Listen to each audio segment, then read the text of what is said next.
يلا بينا نحضر التتويج الاهلي بالدوري 44 بعد ماتش جورماهيا. بصراحه تنظيم الحفله كان عالمي، بس في حاجه صغيره قوي خلال التنظيم عملت مشكله للجمهور وخلته يسيب المدرجات ويمشي. احكي لك عنها على مدار الفيديو. وصلنا للاستاد وبصراحه جمهور الاهلي كان كتير جدا عشان الكل كان عايز يحتفل مع اللعيبه بالدوري في الملعب. خدنا توقعات الجمهور قبل الماتش ومفيش حد بصراحه كان مركز مع ماتش جورماهيا اصلا. الناس كانت بتتوقع نتيجه ماتش السوبر مع مش فارق الزمالك. معاك ماتش النهارده طيب؟ لا، ماتش النهارده ان شاء الله احنا كسبينه مستريح. وانت ايه السوق؟ اهم حاجه ماتش السوبر. كام طيب؟ حتى لو هيبقى كام طيب؟ 2-0. وصلنا ارض الملعب مع دخل جمهور الاهلي اللي كان مكتوب عليها استمروا على خطى الاساطير ما زال امامكم الكثير، مع طبعا صور اللعيبه وكله. بصراحه الفتره الاخيره جمهور الاهلي نفسه لما كان بيشوف دخله لجمهور الاهلي كان بيحط ايده على قلبه ويتوقع ان هي دايما الدخله دي مش هتبقى قد كده والناس هتضحك عليه. بس انا من وجهه نظري الدخله دي بالمقارنه بالدخلات اللي اتعملت الفتره الاخيره لا، دي كويسه وحلوه جدا بالمقارنه بيهم.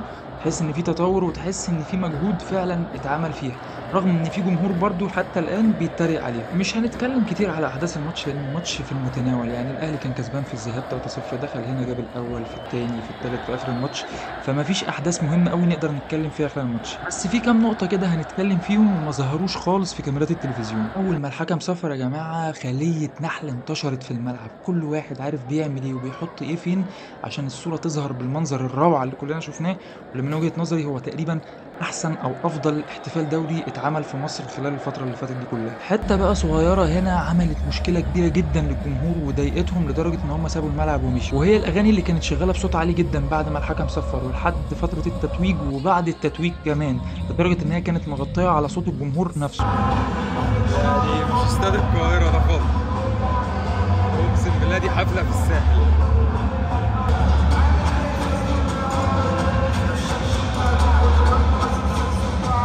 حفلة ديسكو مصر مثلا الجمهور كان متضايق منها جدا وعمال يصفر وكان مدي ظهره للملعب طول الحفلة تقريبا عشان مش عايزين اغاني في الاستاد. بعد ما حفلة ديسكو مصر خلصت الجمهور قال ان خلاص كده الدنيا هتهدى ومش هيشغلوا اغاني تاني. لا، اول ما الحفلة خلصت شغلوا اغاني في السماعات بتاعة الاستاد، فالجمهور قال لك يلا بقى ما بديهاش بقى. كل البنرات اللي كانت متعلقة بدأت تتشال زي ما انت شايف كده، حتى معدات التشجيع بدأت تخرج بره الملعب، وفي بعض كمان من الجمهور ساب الملعب ومشي خالص. وده اللي ظهر امتى قوي بقى لما اللعيبة خدت الدرع وراحت ناحية الجمهور ما كانش بيشجع، الجمهور ما كانش بيغني ولا كان متفاعل خالص. ومن كتر السكوت التام للجمهور ظهر الشناوي في فيديو منتشر كده بيقول للجمهور يلا بقى عايزين نغني ونشجع. لقطة تانية من اللقطات اللي حصلت في الماتش وهي لما المذيع الداخلي في الاستاد قال مين اللي هيسلمه درع الدوري، وقال الاستاذ احمد دياب رئيس رابطة الأندية.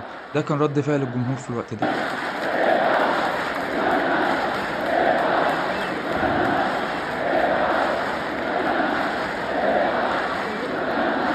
اخر حاجه جمهور الاهلي ما كانش ناسي الزمالك وما كانش ناسي السوبر، وعملوا حفله بصراحه خلال الماتش.